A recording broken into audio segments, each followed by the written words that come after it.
Welcome to my Colombia stories. Tonight's story is from Chris, 36, electrician from Houston. He dated a bar girl in Cartagena. Yeah, I know what you're thinking. But stay with me, because this one's different. Or maybe it's not. Maybe that's the whole point. Either way, Chris lost $31,000 finding out. If you've ever convinced yourself this time is different, you'll want to hear this. Subscribe and like for more Colombia stories. Here's what he wants you to know. Chris here. Look, I'm not going to sugarcoat this. I met Angelica in a bar. Not just any bar. One of those gringo spots in Cartagena where the girls work the room and the drinks cost triple what they should. I know how that sounds. Trust me, I know. But hear me out. Because I wasn't some fresh off the plane idiot who thought every smile meant something. I'd been in Colombia 3 months already. I'd seen the game. Hell, I'd played it a few times. I knew what these places were. I just thought she was different. Famous last words, right? I landed in Cartagena in February. Needed a break from Houston. Divorce was final. No kids, same but cheaper. First month I stayed in Boca Grande, tourist area. Safe, boring. Then I moved to Getsemani. More local, more real. Better food, cheaper rent. I wasn't looking for a relationship. Wasn't looking for anything serious, just wanted warm weather, cold beer, and nobody asking me to fix their damn breaker box at 10 p.m. I'd go out most nights. Different bars, different crowds. Met a few girls. Nothing stuck. That's how I liked it. Then one night my buddy Carlos dragged me to this place called Havana Nights. Salsa music, wooden tables, string lights hanging from the ceiling, drinks served in plastic cups with too much ice, and working girls, lots of them. You could tell, the way they moved through the room, the way they smiled at every white face, the way they'd sit down uninvited and order the most expensive thing on the menu. I wasn't interested. Told Carlos we should bounce, find somewhere less obvious. That's when Angelica walked past our table. She didn't stop, didn't smile at me, didn't even look my way. Just walked past carrying a tray of empty glasses back to the bar. Carlos noticed me watching. That's Angelica, he said. She's been working here maybe 6 months. Good girl. Doesn't do the whole touchy thing like the others. Good girl working in a bar, I said. He shrugged. It's Colombia, man. People do what they gotta do. I watched her for the next hour. She served drinks, cleared tables, laughed with the other staff. But she wasn't working the room like the others. Wasn't sitting in laps. Wasn't collecting drink tickets from drunk gringos. When she finally came to our table to grab empties, I said hello in Spanish. She smiled. Small smile. Said hello back. Asked if we needed anything. Just the check, I said. She brought it. I paid. Left a decent tip. She said thank you and walked away. That was it. No phone number. No come back and see me. Just a professional transaction. I thought about her for 2 days, which annoyed the hell out of me. I don't do that. I don't chase. Especially not bar girls. But the next weekend I went back. She was working again. Same spot. Same routine. Serving drinks. Cleaning tables. Staying out of the mess. This time I sat at the bar. Closer. Waited until she came over. Remember me? I asked. She looked at me. Thought for a second. Nodded. Big tipper, she said in English. I laughed. That's me. We talked for maybe 10 minutes. Between her serving other tables. Small talk. Where I was from. How long I'd been in Colombia. What I did for work. She said she was from a small town near Barranquilla. Moved to Cartagena 2 years ago. Works at the bar to send money home to her mum and younger brother. Standard story. I'd heard versions of it before. But the way she said it. No sob story. No asking for sympathy. Just facts. I asked if she'd have a drink with me after her shift. She said no. Said she doesn't drink with customers. Fair enough. I didn't push. Left another good tip. Went home. Third time I went back, she was off. I asked another girl when Angelica worked. She said Thursdays and Saturdays, so I came back Thursday. This time I didn't sit at the bar. Sat at a table in the corner. Nursed one beer. Watched her work. When she passed by, she stopped. You again. Yeah, me again. You know I don't do what the other girls do, right? I know. So why do you keep coming back? Because you don't do what the other girls do. She smiled.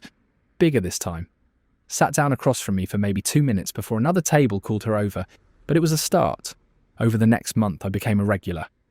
Not obsessive, just Thursdays and Saturdays. I'd sit, have a couple beers, talk to Angelica when she had time. I learned she had a daughter, 4 years old, living with her mum back in her hometown. She sent money every month. That's why she worked at the bar.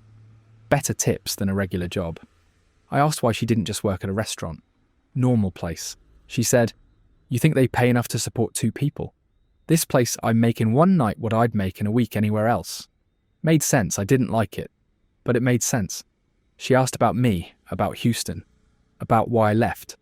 I told her about the divorce, about needing space, about wanting to start over somewhere nobody knew me.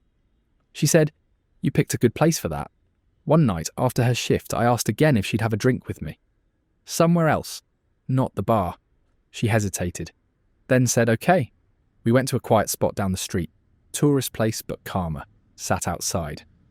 Talked for 2 hours, about everything, about nothing.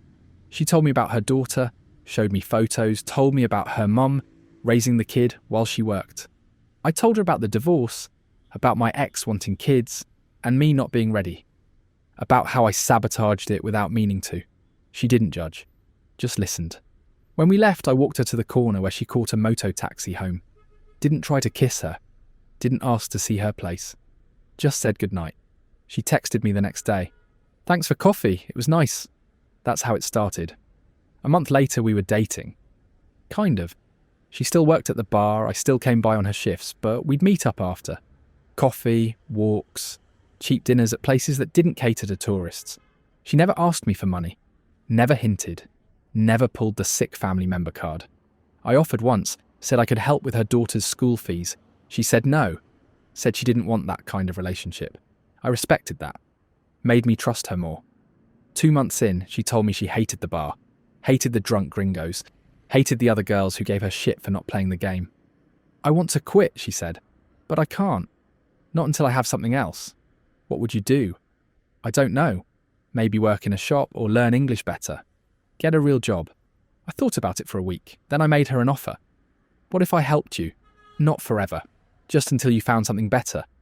I could cover your rent. You could quit the bar, focus on finding a real job." She looked at me like I was insane. "Why would you do that?" "Because I like you and I don't like watching you work there." She didn't answer right away. Just stared at her coffee. "I'd pay you back," she said finally. "I'm not asking you to." "I know, but I would." She quit the bar 2 weeks later, told the owner she was done, walked out mid-shift. I felt like a hero, like I'd saved her from something ugly. Turns out I'd just made it easier for her to take everything I had. First month after she quit, everything was perfect. Almost too perfect. She'd wake up early, make coffee, sit on my balcony scrolling job sites on her phone. I'd head out to do side work, electrical jobs for expats who needed breakers fixed, or ceiling fans installed. She'd be there when I got back. Dinner ready. Place clean. It felt normal, like we were actually building something. I covered her rent. $400 a month for a small place in Gethsemane she shared with a roommate. Plus I gave her money for food, phone credit, stuff for her daughter. Maybe another $300 a month. $700 total. Nothing crazy. Less than I'd spend on a weekend back home. She never asked for more. Never pushed. That's what kept me comfortable. 2 months in, she said her roommate was moving out. Rent would double if she stayed. "Move in with me," I said. She hesitated.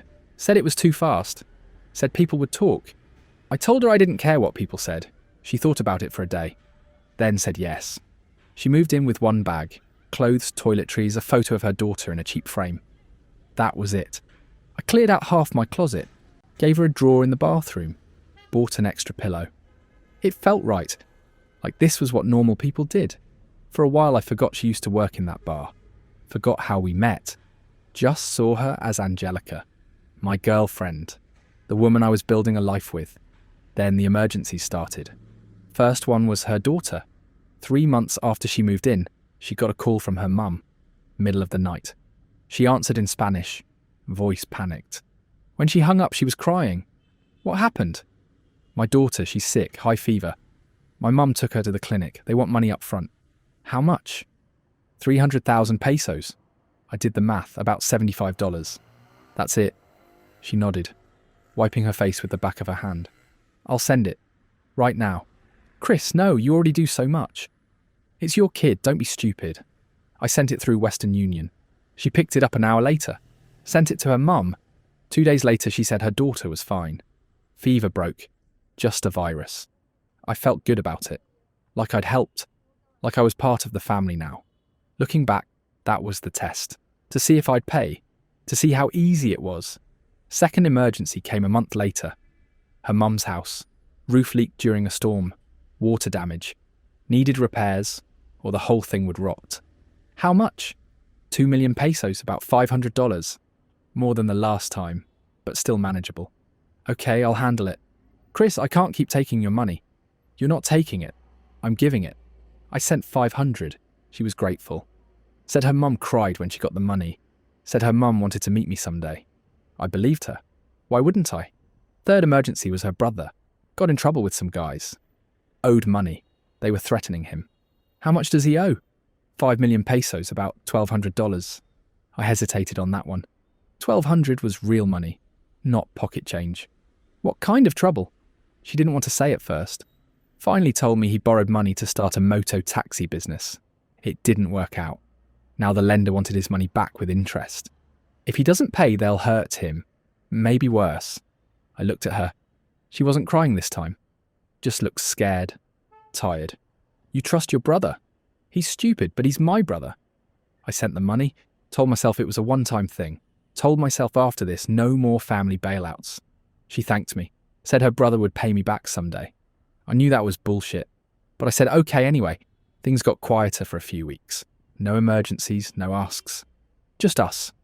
She started talking about visiting her family, said she wanted me to meet her mum, meet her daughter. When? I asked. Maybe next month. For her birthday. I liked that idea. Meeting the kid, seeing where Angelica came from, making it official. But the week before we were supposed to go, another call came. Her mum again. This time it was medical. Something with her heart needed tests, needed medication. How much? 4 million pesos, about 1,000. I didn't even hesitate, just sent it, but this time something felt off, the timing. Right before the trip. Right when I was about to meet everyone. I didn't say anything, didn't want to seem like I doubted her, but I started paying attention. The trip got postponed. Her mum wasn't feeling well enough for visitors. Then postponed again. Her daughter got sick again. Then postponed. Again. Rainy season.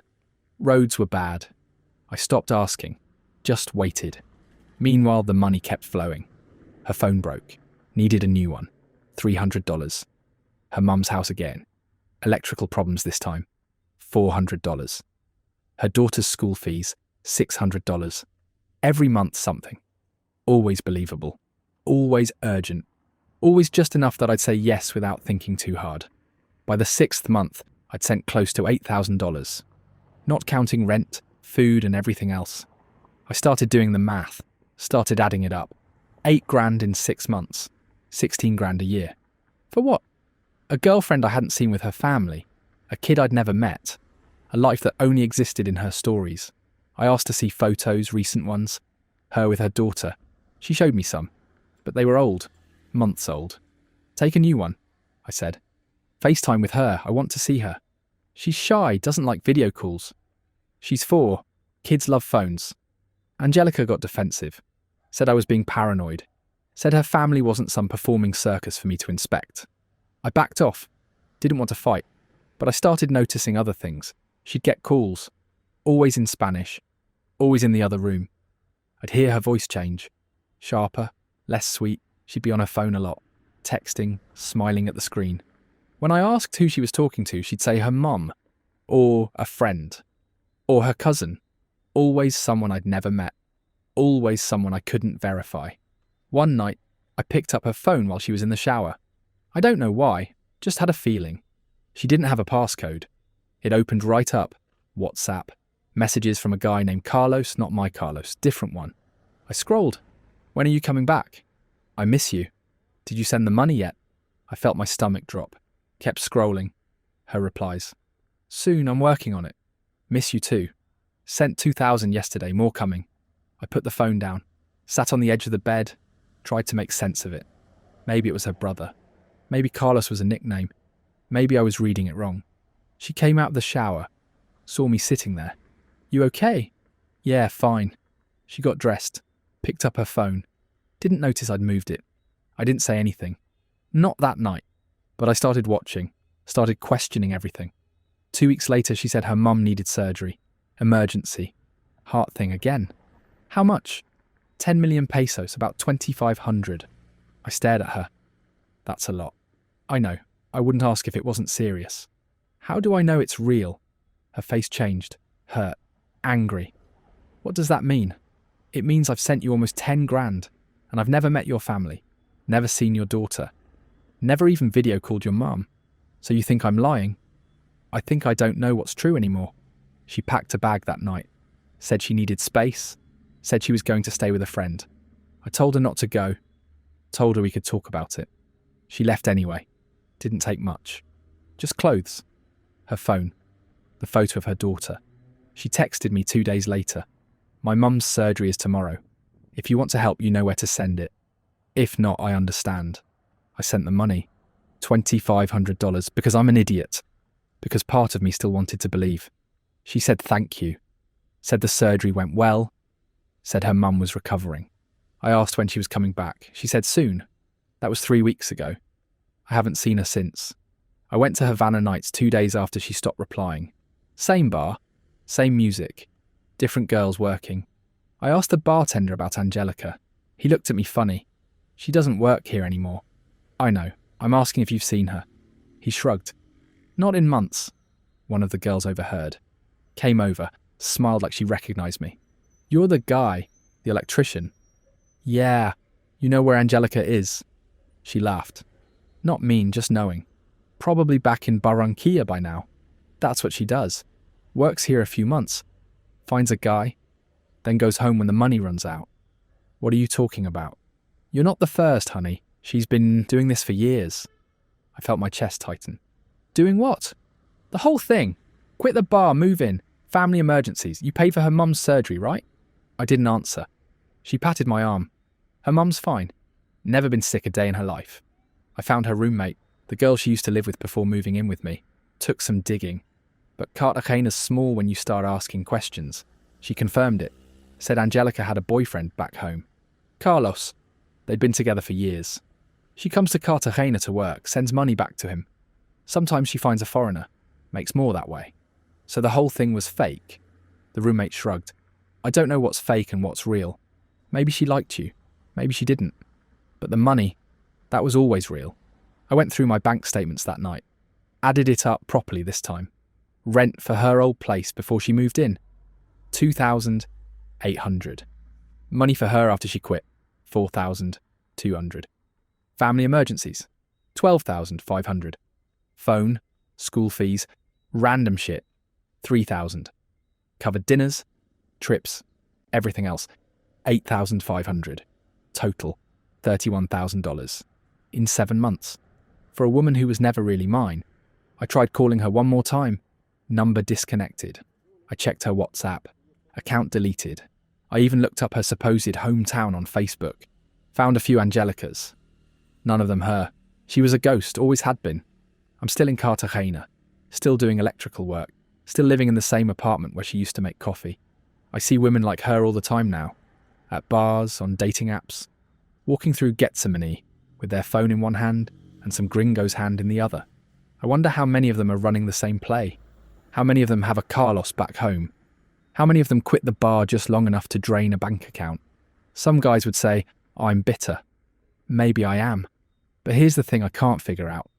Was any of it real? Did she actually like me? Or was I just an ATM with a pulse? Because there were moments, quiet moments, where it felt real, where she'd look at me like I mattered, where she'd fall asleep on my chest and I'd think, yeah, this is it. This is what I came here for. But maybe that's what makes a good con, making you believe it, making you want to believe it. I don't know.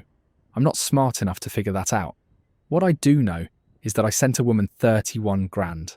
And I never met her kid, never met her mum, never even saw a real photo of her family. I paid for a life I was never part of. And the worst part? If she texted me tomorrow and said she was sorry, said she needed help, said it was different this time, I'd probably send the money, because I'm still that same idiot who thought he could save a bar girl. That was Chris's story. Look, maybe he should have known better. Maybe the signs were obvious. Or maybe Angelica was just that good at what she did. Either way, $31,000 is a hell of a tuition fee for a lesson most of us already know. If it seems too good to be true, it probably is. Especially in a place like Colombia, where the line between real and performance gets blurry fast. What do you think? Was Angelica a professional from day one? Or did Chris just pick the wrong person to trust? Let us know in the comments. This is my Colombia Stories. Catch you in the next one.